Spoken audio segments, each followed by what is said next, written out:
सेजल पुरवार या बुलेटिन मध्ये तुम्हा सर्वांचं स्वागत आणि बुलेटिनच्या सुरुवातीलाच बातमी कल्याण प्रकरणासंदर्भातली आहे। कारण नराधम विशाल गवळीला 2 जानेवारी पर्यंतची पोलीस कोठडी सुनावण्यात आली आहे। त्याची पत्नी साक्षी गवळी हिची देखील 2 जानेवारी पर्यंत पोलीस कोठडीमध्ये आता रवानगी करण्यात आलेली आहे। कल्याणमध्ये एका अल्पवयीन मुलीवर लैंगिक अत्याचार करून तिची हत्या केल्याचा आरोप विशाल गवळीवर आहे। त्याची पत्नी साक्षी गवळीने मुलीच्या मृतदेहाची विल्हेवाट लावण्यासाठी या विशाल गवळीला या नराधमाला मदत केली। मात्र पोलिसांनी दोघांनाही बेड्या ठोकल्या। आज या दोघांना कोर्टात हजर करण्यात आलं आणि यावेळेस या दोघांना ही शिक्षा सुनावण्यात आलेली आहे।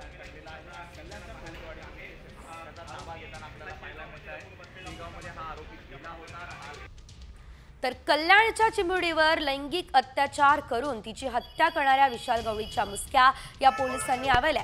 शेगावमधल्या सलूनमधून विशाल गवळी याला आता बेड्या ठोकण्यात आल्या। या सलूनमधलं सीसीटीव्ही फुटेज साम टीव्हीच्या हाती लागलाय।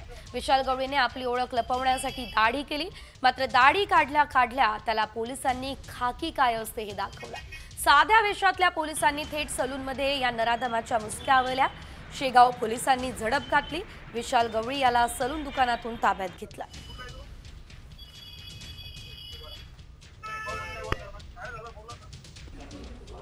तर कल्याण प्रकरणामध्ये आता थेट मुख्यमंत्री देवेंद्र फडणवीस हे ॲक्शन मोडवर आलेले आहेत। कारण कल्याणचा आरोपी विशाल गवळी याला फाशी होईल हे सुनिश्चित करा असे आदेश मुख्यमंत्री देवेंद्र फडणवीस यांनी दिले। मुख्यमंत्र्यांनी ठाण्याच्या पोलीस आयुक्तांना फोन करून हे आदेश दिलेत। कल्याणचा खटला हा फास्ट ट्रॅक कोर्टात चालवा असे आदेशही फडणवीसांनी दिले। कल्याणचा नराधम विशाल गवळी यानं एका अल्पवयीन मुलीवर लैंगिक अत्याचार केले, त्यानंतर तिची हत्या केली आहे। विशेष म्हणजे विशाल गवळीच्या पत्नीने या मुलीच्या मृतदेहाची विल्हेवाट लावण्यासाठी या विशाल गवळीला मदत केली आहे।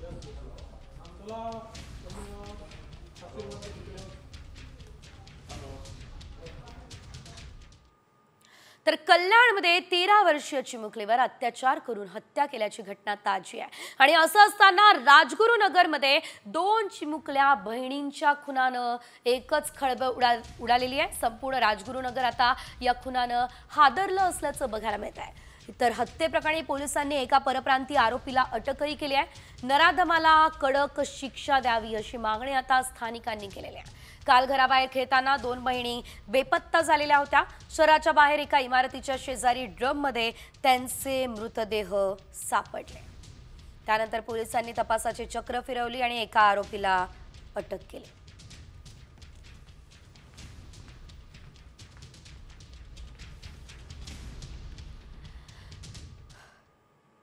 कल्याण, राजगुरुनगर आणि आता लोणावळा। कारण लोणावळ्यामध्ये खाकीचा रक्षकच भक्षक झालाय अशी संतापजनक घटना घडली।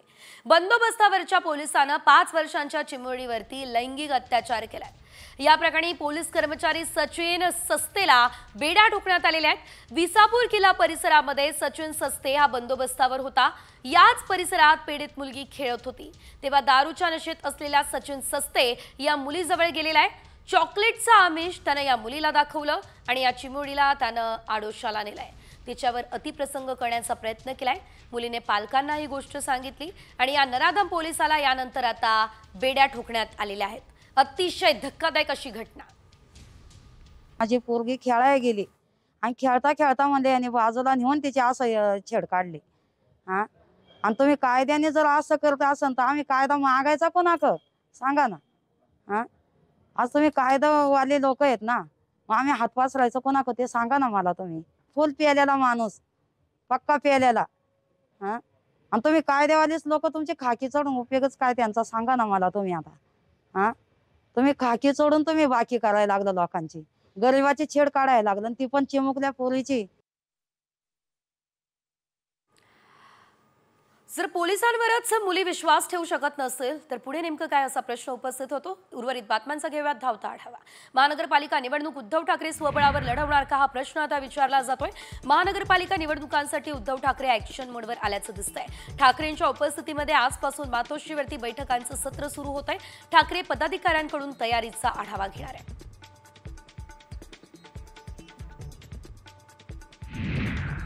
महानगरपालिका निवडणूक उद्धव ठाकरे स्वबळावर लढण्याची शक्यता आहे आणि या निवडणुकीसाठी उद्धव ठाकरे ॲक्शन मोडवर आले आहेत। त्यांच्या उपस्थितीमध्ये आजपासून मातोश्रीवर बैठका होणार आहे। ते पदाधिकाऱ्यांकडून आढावा घेणार आहेत।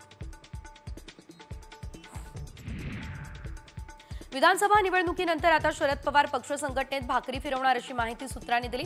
प्रदेशाध्यक्ष बदलण्याची चाचपणी सुरू आहे, मात्र पक्षातला एक गट जयंत पाटील प्रदेशाध्यक्ष असावे यासाठी आग्रही आहेत अशी सुद्धा माहिती मिळते।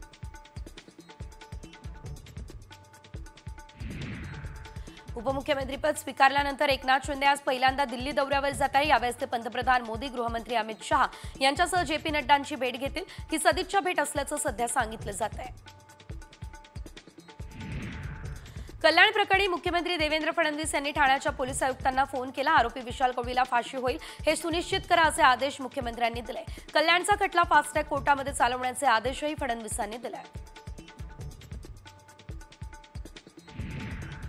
यापुढे मंत्र्यांना खासगी सचिव, स्वीय सहायकांच्या नियुक्त्या करण्याआधी मुख्यमंत्री कार्यालयाची परवानगी घ्यावी लागणार आहे। अनेकदा मंत्री अडचणीत येण्यासाठी खासगी सचिव कारणीभूत असल्याचं दिसून आलंय। याला आळा घालण्यासाठी आता मुख्यमंत्री फडणवीसांनी कठोर पावलं उचलली आहेत। ठाण्याच्या पालकमंत्री पदावरून आता झुंपण्याची शक्यता आहे। भाजपने सुद्धा ठाण्याच्या पालकमंत्री पदावरती वनमंत्री गणेश नाईक यांच्यासाठी दावा केल्याची माहिती सूत्रांनी दिली। आता शिंदे की नाईक ठाण्याचा पालकमंत्री कोण हे बघणं महत्त्वाचं। कसबा बावड्यातील सेवा रुग्णालयाला आरोग्यमंत्री प्रकाश आंबेडकर यांनी अचानक भेट दिली आहे। आरोग्यमंत्र्यांनी अचानक भेट दिल्यानं प्रशासनाची आणि डॉक्टरांची तारांबळ उडाली आहे। रुग्णालयातील अनेक सुविधांसंदर्भात यावेळेस आंबेडकरांनी जाब विचारलाय।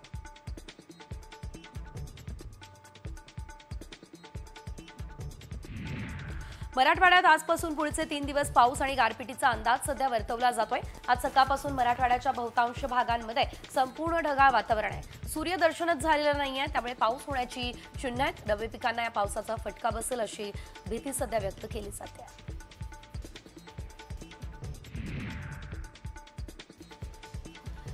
विदर्भातही आज सकाळपासून ढगाळ वातावरण आहे। पुढचे 3 दिवस पाऊस आणि गारपिटीचा अंदाज आहे, त्यामुळे रब्बी पिकांना या पावसाचा फटका बसेल ही भीती शेतकऱ्यांमध्ये आहे।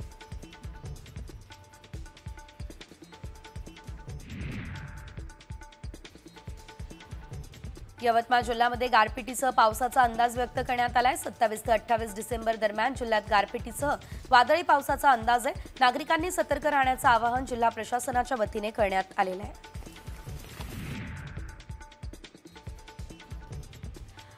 गेल्या काही दिवसांपासून मुंबई आणि उपनगरातील हवेची गुणवत्ता खराब झाली आहे। समीर ॲपच्या नोंदणीनुसार आता हवेचा दर्जा मध्यम श्रेणीमध्ये नोंदवला गेलाय। बोरीवलीमध्ये हवेतील धुलीकणांचं प्रमाण वाढलंय।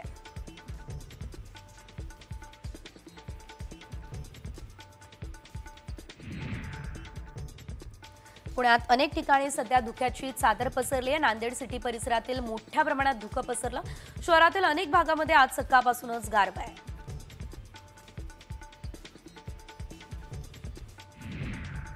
सांगलीच्या वाळवा आणि शिराळा तालुक्यात वारणा पट्ट्यामध्ये धुक्याची चादर पसरली। पहाटेपासून संपूर्ण तालुका धुक्यात हरवला, तर या धुक्यानं काही काळ जनजीवन विस्कळीत झाले। धुक्यामुळे भाजीपाला उत्पादक शेतकऱ्यांना मोठा फटका बसणार आहे आणि असं असल्यानं शेतकरी सुद्धा हतबल झालाय।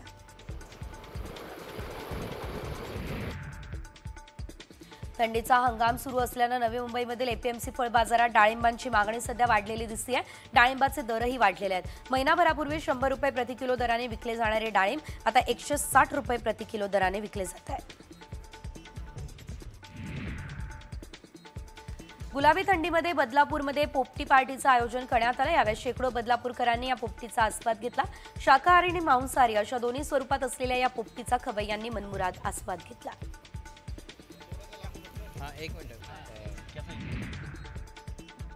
राजापूरमधल्या शेतकऱ्यानं 1 एकर कोथिंबिरीवरती ट्रॅक्टर फिरवलाय। कोथिंबीर लागवडीसाठी 30 ते 35 हजार रुपयांचा खर्च केला, मात्र पहिल्यांदा कोथिंबीर विकून अवघे 3500 रुपये हातात आले। त्यामुळे राजेंद्र बाग या शेतकऱ्यानं कोथिंबिरीवर ट्रॅक्टर फिरवला।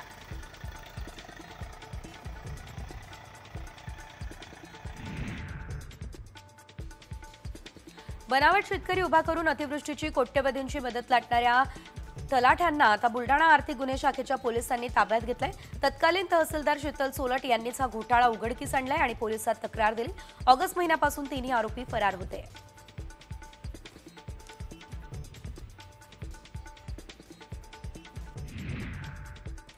बुलडाण्यातील बदलत्या हवामानामुळे गहू पिकाला फटका बसण्याची शक्यता आहे। 2 दिवसात जिल्ह्यात गारपीट आणि पावसाचा इशारा आहे। त्यामुळे रब्बी पीक हरभरा आणि गहू या पिकांवर रोगराई पसरण्याची शक्यता आहे। त्यामुळे शेतकरी आता चिंतेत सापडलाय।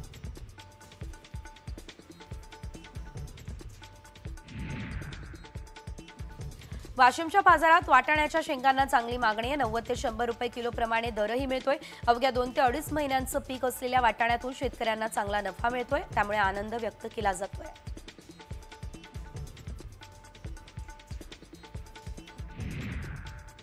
यवतमाळमध्ये तूर पिकावर मर रोगाचं आक्रमण झालंय। पीक शेंगा भरण्यापूर्वी अचानक वाळत आहे। त्यामुळे तूर उत्पादक शेतकरी अडचणीत सापडलाय। अशात कृषी विभागाचे अधिकारी शेतकऱ्यांच्या बांधावर जाऊन पाहणी न करता केवळ कागदोपत्री उपाययोजना सुचवताय असा आरोप शेतकऱ्यांनी केलाय।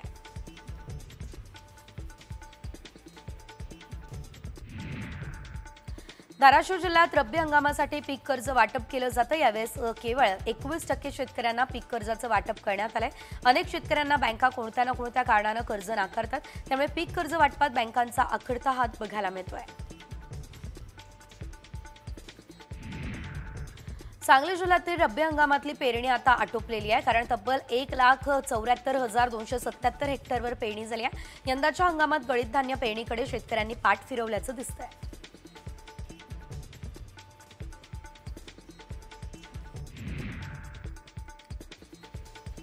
सोलापूर, पंढरपूरसह इतर शहरांची तहान भागवण्यासाठी उजनी धरणातून 2000 क्युसेक वेगानं पाणी सोडण्यात येणार आहे। हा विसर्ग 6000 क्युसेक पर्यंत वाढवला जाईल। त्यामुळे आता भीमेकाठच्या नागरिकांना सतर्कतेचा इशारा देण्यात आलाय। त्यामुळे अनेक शहरांना दिलासा सुद्धा मिळणार आहे।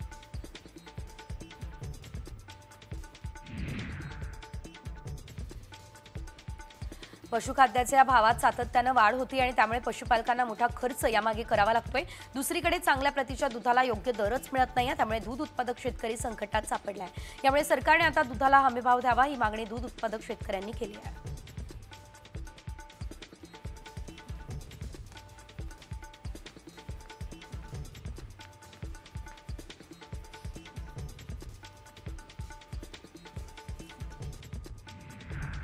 मुंबई महापालिका प्रशासनानं बेस्ट उपक्रमाला मदत करण्यास नकार दिला। याचा निषेध करण्यासाठी उद्धव सेना आता रस्त्यावरती उतरणार आहे। बेस्ट कामगार सेनेच्या वतीने महापालिका आयुक्तांविरोधात गुरुवारी आंदोलन सुद्धा केलं जाणार आहे।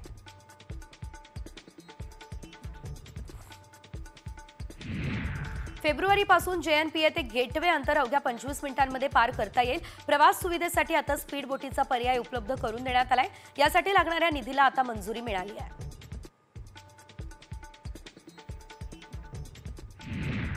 आज पुण्यातल्या शंकरपेठ रोड, गुरुवार पेठ आणि बुधवार पेठ, गंजपेठ, महर्षीनगर, नानापेठ, सारसबाग या परिसरामध्ये पाणी पुरवठा बंद असेल। भवानी पेठेतील जलवाहिनीच्या कामासाठी पाणी पुरवठा बंद असेल। उद्या सकाळी कमी दाबानं पाणी पुरवठा होण्याची शक्यता आहे।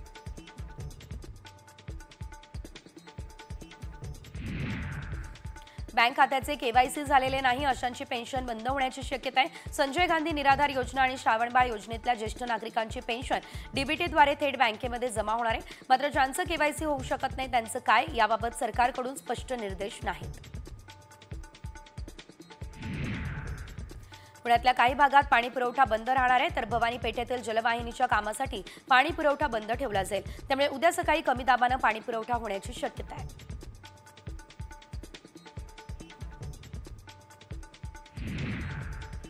विमान प्रवासात किती हँडबॅग किंवा किती केबिन बॅग घेऊन जाऊ शकतात या नियमामध्ये बदल करण्यात आलाय। नव्या नियमानुसार आता प्रवाशांना फ्लाईटमध्ये केवळ एकच हँडबॅग किंवा केबिन बॅग घेऊन जाण्याची परवानगी असेल। प्रवासी 7 किलो वजनाची फक्त एक केबिन बॅग घेऊन जाऊ शकतात।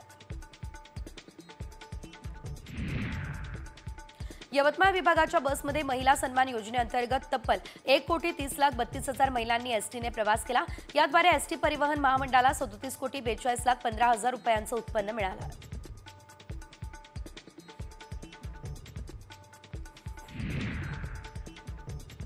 पुण्यात जप्त केलेल्या हजारो किलो केबल्स कचऱ्यात फेकण्यात आलेल्या आहेत। महापालिकेने राबवलेल्या सर्वंकष स्वच्छता अभियानामध्ये विद्युत विभागाने बेकायदा टाकलेल्या केबल्स जप्त करण्यात आल्या। त्यामुळे त्यांची थेट कचऱ्यामध्ये टाकून विल्हेवाट लावण्यात आली। मालवणच्या राजकोटमध्ये छत्रपती शिवाजी महाराजांच्या पुतळ्याची नव्यानं उभारणी केली जाते। त्याच्या खोदकामाला आता सुरुवात झाली। तब्बल 60 फूट उंच पुतळा उभारला जातोय। त्याचं काम प्रसिद्ध शिल्पकार राम सुतार यांना देण्यात आलेलं आहे। 20 कोटी रुपयांची निविदा सुद्धा काढण्यात आलेली आहे। द इंडियन इन्स्टिट्यूट ऑफ ऑर्किड्सच्या यवतमाळ केंद्रातर्फे घर बांधकामातील विविध वस्तूंचे डिझाईन बॉक्सचे प्रदर्शन येत्या 28 ते 30 डिसेंबरला भरवण्यात येणार आहे. शहरातील पोस्टल ग्राउंडवरती या कार्यक्रमाचं आयोजन करण्यात येणार आहे. विमानातील सुरक्षा यंत्रणेची तपासणी आता वाढवण्याची मागणी एका वैमानिकानं केली. वैमानिकानं व्यक्त केलेल्या चिंतेची दखल घेत आता उच्च न्यायालयानं सुरक्षा यंत्रणेची तपासणी करण्याचे आदेश दिले आहेत.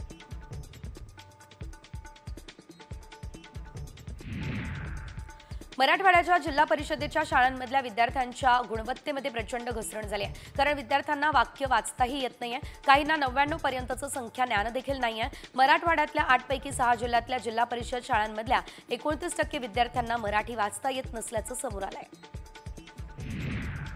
अमरावतीच्या करीना थापाला प्रधानमंत्री राष्ट्रीय बाल पुरस्कारानं सन्मानित केलं जाणार आहे. एका आगीच्या दुर्घटनेमध्ये करीनानं स्वतःचा जीव धोक्यात घालून इतरांना वाचवलं होतं.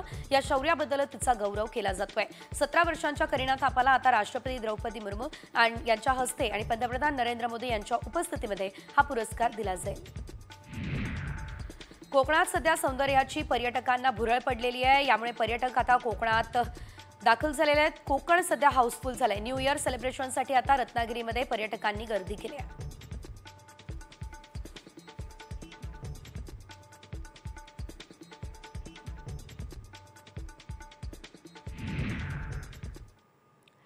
काल आपण बघितलं नाताळ हा सण झालेला आहे आणि अगदी आता 4 दिवसांवरती सरत्या वर्षाला निरोप दिला जाणार आहे आणि नवीन वर्षाचं आगमन होणार आहे. या मात्र 2024 मध्ये नेमकं काय घडलं पाहुयात वर्षभरातली क्रीडा विश्वातील महत्त्वाच्या घडामोडी.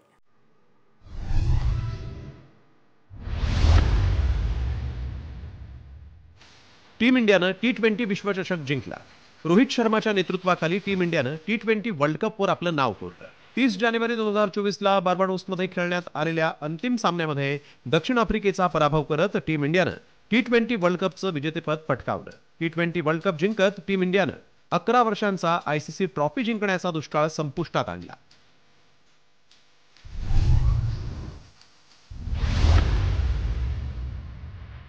नऊ भारतीय क्रिकेटपटूंची कारकीर्द 2024 मध्ये संपली. 2024 हे वर्ष टीम इंडियातल्या काही दिग्गज क्रिकेटपटूंची कारकीर्द संपवणारं ठरलं. रोहित शर्मा आणि विराट कोहली सारख्या दिग्गजांनी T20 आंतरराष्ट्रीय क्रिकेटमधून निवृत्ती घेतली होती. तर दिग्गज क्रिकेटपटू अश्विननं आंतरराष्ट्रीय क्रिकेटला अलविदा केलं. याशिवाय शिखर धवन, केदार जाधव, दिनेश कार्तिक, वृद्धिमान साहा, सौरभ तिवारी या क्रिकेटपटूंची आंतरराष्ट्रीय क्रिकेट कारकीर्द यावर्षी संपली.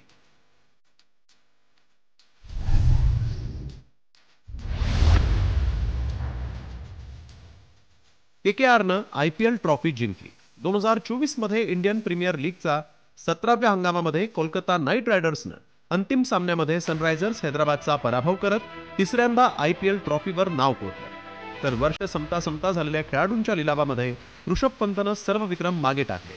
लखनौ सुपर जायंट्सनं पंतवर तब्बल 27 कोटी रुपयांची विक्रमी बोली लावली.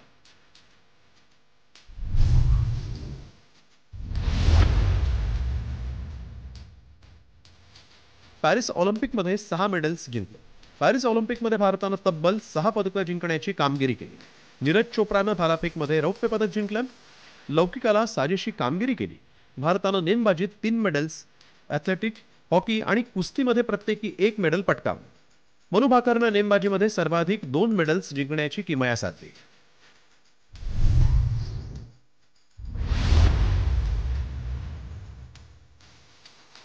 पॅराऑलिम्पिकमध्ये भारताचा दबदबा. ऑलिम्पिकमध्ये मेडल्सचा दुहेरी आकडा गाठता आला नसला तरी पॅराऑलिम्पिकमध्ये भारतानं इतिहास रचला. यावर्षी भारताला एकूण 29 मेडल्स जिंकतात. गेल्या ऑलिम्पिक मेडलपेक्षा यावेळी 10 मेडल्स अधिक होते. भारतानं ॲथलेटिक्समध्ये 17 मेडल्स, बॅडमिंटनमध्ये 5, नेमबाजीत 4, तिरंदाजीमध्ये 2 आणि जुडोमध्ये 1 मेडल पटकावलं.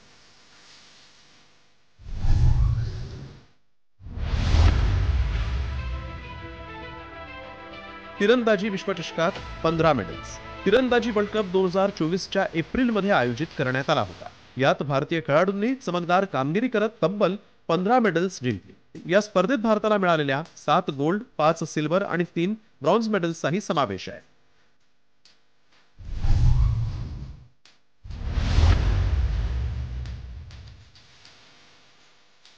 रोहन बोपन्नानं इतिहास रचला.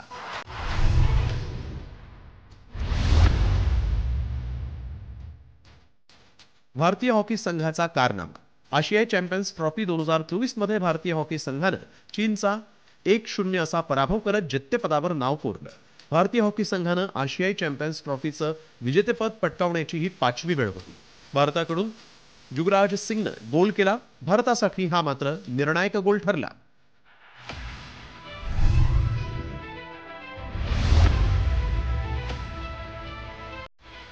महिलांनी आशियाई हॉकी चॅम्पियन्स ट्रॉफी जिंकली. दुसरीकडे महिला हॉकी संघानंही महिला आशियाई चॅम्पियन्स ट्रॉफीमध्येही आपला झेंडा फडकवला. भारतीय हॉकी संघानं संपूर्ण स्पर्धेत अपराजित राहून आशियाई चॅम्पियन्स ट्रॉफीचं विजेतेपद पटकावलं. टीम इंडियानं फायनलमध्ये चीनचा 1-0 असा पराभव करत इतिहास रचला.